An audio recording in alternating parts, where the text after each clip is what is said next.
तो जनाब जुजुत्सु काइजिन के अगले सबसे बड़े आर्क की बात करते हैं। एक ऐसा आर्क जो सच पूछें तो सब कुछ बदल कर रख देगा। शिबुया इंसिडेंट के बाद जो अफरा तफरी मची है ना, उसके बाद अब एक नया और बहुत ही खतरनाक खेल शुरू होने वाला है। चलें जरा इसकी गहराई में उतरते हैं और देखते हैं कि ये है क्या भला। ये सिर्फ एक गेम नहीं, ये दुनिया के खात्मे की शुरुआत है। भाई ये लाइन ना इस पूरे आर्क की संजीदगी को समझने के लिए काफी है। ये कोई मजाक नहीं चल रहा, कोई टूर्नामेंट नहीं है। ये सीधी सीधी बका की जंग है और इसके जो असरात होंगे वो पूरी दुनिया महसूस करेगी। तो पहला एक्ट है दुनिया गोजों के बाद। अच्छा, कहानी शुरू कहां से होती है? शिबुया का जो वाकया था ना, उसने जादूगरों की पूरी दुनिया को जड़ से हिलाकर रख दिया है। और अब हम इसके बाद के हालात देख रहे हैं। देखें, दुनिया में ना एक अजीब सी अफरा तफरी है। सबसे ताकतवर जादूगर सतुरो गोजो को कैद कर लिया गया है। अब जब सबसे बड़ा सतून ही गिर जाए तो एक खला तो पैदा होता है ना। गोजो के बगैर जादूगरों की दुनिया बिल्कुल बेसहारा और कमजोर पड़ गई है। वो उम्मीद की किरण जो सबको महफूज रखती थी वो बुझ चुकी है। और जाहिर है इसी अंधेरे में बुराई को फलने फूलने का मौका मिलता है। और इस सारी अफरा तफरी के बीच में कौन है? मास्टरमाइंड केंजाको, जो सुगुरु गीतों का जिस्म इस्तेमाल कर रहा है। ये बंदा सदियों से अपने मंसूबे पर काम कर रहा था और अब जब गोजो रास्ते से हट गया है तो उसे रोकने वाला कोई नहीं है। और इसका अगला कदम तारीख का सबसे बड़ा और सबसे जानलेवा खेल शुरू करना। एक ऐसा खेल जो पूरी दुनिया की किस्मत बदल कर रख देगा। और यहां से शुरू होता है एक्ट 2, मौत के खेल का आगाज, कलिंग गेम। ये सिर्फ एक नाम नहीं, ये एक ऐलाने जंग है। एक ऐसा मैदान जहां सिर्फ और सिर्फ ताकतवर ही जिंदा बचेगा। तो ये कलिंग गेम है क्या?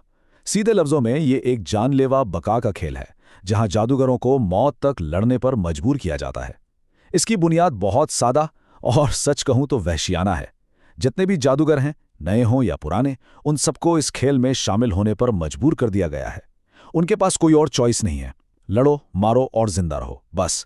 कोई दूसरा रास्ता है ही नहीं। अच्छा, अब जरा इसके उसूलों पर नजर डालते हैं। खिलाड़ियों को जापान में 10 अलग अलग कॉलोनियों में बांट दिया गया है। हर किसी को मारने पर पॉइंट्स मिलते हैं और अगर किसी के पास काफी पॉइंट्स जमा हो जाएं तो वो खेल में नए उसूल भी शामिल कर सकता है। लेकिन सबसे खतरनाक उसूल क्या है? हिस्सा न लेने का नतीजा सीधा सीधा मौत है। मतलब अगर कोई हिस्सा नहीं लेगा तो उसकी अपनी ही कर्ज टेक्निक उसे खत्म कर देगी। भागने का कोई रास्ता ही नहीं है। लेकिन सवाल यह है कि क्या यह सिर्फ एक खेल है? आखिर इस सब का मकसद क्या हो सकता है? क्या केंजाकू बस जादूगरों को एक दूसरे से लड़ते देखकर मजा लेना चाहता है? नहीं, इसके पीछे एक बहुत बड़ा और बहुत ही खौफनाक मंसूबा है। असल बात यह है कि ये खेल दरअसल एक बहुत बड़ा रिचुअल है, एक रस्म है। केंजाको का प्लान ये है कि इस लड़ाई से जो कर्स्ड एनर्जी पैदा होगी उसे इस्तेमाल करके वो इंसानियत को इवॉल्व करेगा, उसे अगली सतह पर ले जाएगा, एक ऐसी सतह जो शायद तबाही के अलावा कुछ भी ना हो। और इस मौत के खेल में ना कई नए और जबरदस्त किस्म के ताकतवर खिलाड़ी सामने आते हैं, जैसे कि हैगोरुमा जो अपने डोमेन में एक जज की तरह मुकदमा चलाता है। फिर है काशिमो जिसे बिजली का देवता भी कह सकते हैं। और हकारी, एक गैर मुतवक्के जुआरी जिसकी तकनीक का कोई भरोसा नहीं। और हाँ, सबसे अहम एंजल जिसके पास किसी भी कर्स टेक्निक को खत्म करने की ताकत है और शायद वही गोजो की आज़ादी की चाबी भी है। तो इस सारी तबाही के बीच हमारे हीरोज का प्लान क्या है? देखो, इनका मंसूबा बिल्कुल साफ है। पहला कदम, खेल में हिस्सा लो और पॉइंट्स इकट्ठे करो। दूसरा, इतने पॉइंट्स जमा करो कि एक नया उसूल शामिल किया जा सके जिससे खिलाड़ी खेल छोड़कर जा सकें। और तीसरा और सबसे अहम कदम, एंजल को तलाश करना ताकि गोजो को आजाद कराया जा सके। तो अब आते हैं एक्ट 3 पर, मैदाने जंग के फैसले। अब बात करते हैं उन लड़ाइयों की जिन्होंने इस आर्क का रुख ही मोड़ दिया। यह सिर्फ ताकत का खेल नहीं था, बल्कि ये वो लम्हे थे जहां हमारे किरदारों की असल पहचान हुई। सबसे पहले बात करते हैं यूजी बमुकाबला हिगुरुमा की। ये लड़ाई ना सिर्फ मुक्केबाजी नहीं थी, ये रूह का एक मुकदमा था। यूजी की जिस्मानी ताकत का इम्तिहान तो था ही, लेकिन हिगुरुमा का डोमेन एक्सपेंशन यूजी को मजबूर करता है कि वो शिबुया में जो कुछ हुआ उसके लिए अपने जुर्म का सामना करे। ये लम्हा यूजी के लिए बहुत ही अहम था, क्योंकि यहाँ वो अपने अंदर के बोझ को कबूल करता है और एक जादूगर के तौर पर अपने मकसद को नए सिरे से समझता है। इसी दौरान मेगुमी फुशिगुरु भी अपनी हदों से आगे निकल रहा था। उसे ऐसे दुश्मनों का सामना करना पड़ा कि उसे जिंदा रहने के लिए अपनी शैडो टेक्निक को बिल्कुल नई सतह पर ले जाना पड़ा। वो पहले से कहीं ज्यादा ताकतवर हो रहा था, लेकिन इस ताकत को पाने के लिए वो एक बहुत ही खतरनाक रास्ते पर चल पड़ा था। और फिर आती है हाकियारी बंगपावले काशिमो की लड़ाई। अरे भाई, ये तो खालिस अफरा तफरी थी। एक तरफ काशिमो की बिजली जैसी तबाहकुन ताकत और दूसरी तरफ हाकियारी की जुए पर मुबनी कर्ज टेक्निक, जिसका कोई भरोसा नहीं। ये एक ऐसी लड़ाई थी जिसका नतीजा बिल्कुल कोई भी पहले से नहीं बता सकता था। तो अब हम पहुंचते हैं एक्ट 4 पर, उम्मीद की आखिरी किरण।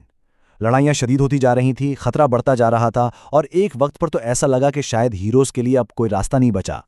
लेकिन कहते हैं ना, गहरे अंधेरे में भी उम्मीद की एक छोटी सी किरण बाकी रहती है। जब लग रहा था कि सारी उम्मीदें दम तोड़ रहे हैं, हमारे हीरोज ने बहुत कुछ किया, लेकिन केंजाको का मंसूबा अब भी अपनी जगह पर था। खिलाड़ी मर रहे थे, दुनिया तबाही की तरफ बढ़ रही थी। ऐसा महसूस हो रहा था कि बस सब कुछ खत्म होने वाला है। लेकिन क्या प्रेजेंट रियान की महर तोड़ी जा सकती थी? सारा का सारा मंसूबा एक ही चीज पर टिका था, गोजो की वापसी। एंजल की मदद से क्या ये लोग वाकई नामुमकिन को मुमकिन बना सकते थे? क्या वो इस दौर के सबसे ताकतवर जादूगर को वापस ला पाएंगे? और फिर गोजो वापस आ गया। जी हाँ, वो मोहर टूट गई और सातोरू गोजो आजाद हो गया। इसकी वापसी ने जंग का पांसा ही पलट दिया। पूरी जादूगरी की दुनिया में जैसे एक भूचाल आ गया। ताकत का तवाजुन पूरी तरह बदल चुका था। और यहां से शुरू होता है हमारा आखिरी एक्ट, सबसे बड़ी जंग। लेकिन गोजो की वापसी जश्न मनाने का मौका नहीं थी, बल्कि ये अब तक की सबसे बड़ी और सबसे खतरनाक जंग का आगाज था। खेल का आखिरी मरहला शुरू हो चुका था। अब सब यही सोच रहे थे कि मुतवक्का मुकाबला किसके दरमियान होगा। जाहिर है, एक तरफ सबसे ताकतवर जादूगर सातोरू गोजो और दूसरी तरफ इस सब का मास्टरमाइंड केंजाको, यानी सबसे ताकतवर मुकाबला सबसे शातिर। लेकिन असल मुकाबला कुछ और ही था। कहानी ने एक ऐसा मोड़ लिया जिसका किसी ने सोचा भी नहीं था। गोजो का असल दुश्मन केंजाको नहीं था, बल्कि तारीख का सबसे ताकतवर कर्स र्यूमन्स कोना खुद था। और वो भी मेगुमी फुशिगुरो के जिस्म में। ये था सबसे बड़ा और सबसे तबाहकुन धचका।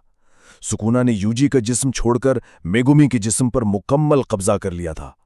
अब गोजो को सिर्फ तारीख के सबसे ताकतवर कर्ज से नहीं लड़ना था, बल्कि उसे अपने ही एक प्यारे शागिर्द के जिस्म में कैद सुकुना का सामना करना था।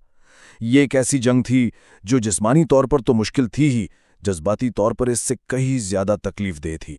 तो अब सवाल ये है कि जब सबसे ताकतवर आपस में टकराएंगे तो दुनिया का क्या बनेगा? ये टकराव सिर्फ दो लोगों की लड़ाई नहीं, ये उनके नजरियात की जंग है। जब तारीख का सबसे ताकतवर जादूगर और तारीख का सबसे ताकतवर कर्ज आमने सामने होंगे तो आखिर में क्या बचेगा? और यही वो सवाल है जो जुजुत्सु काइज़ेन का अगला बाब तय करेगा।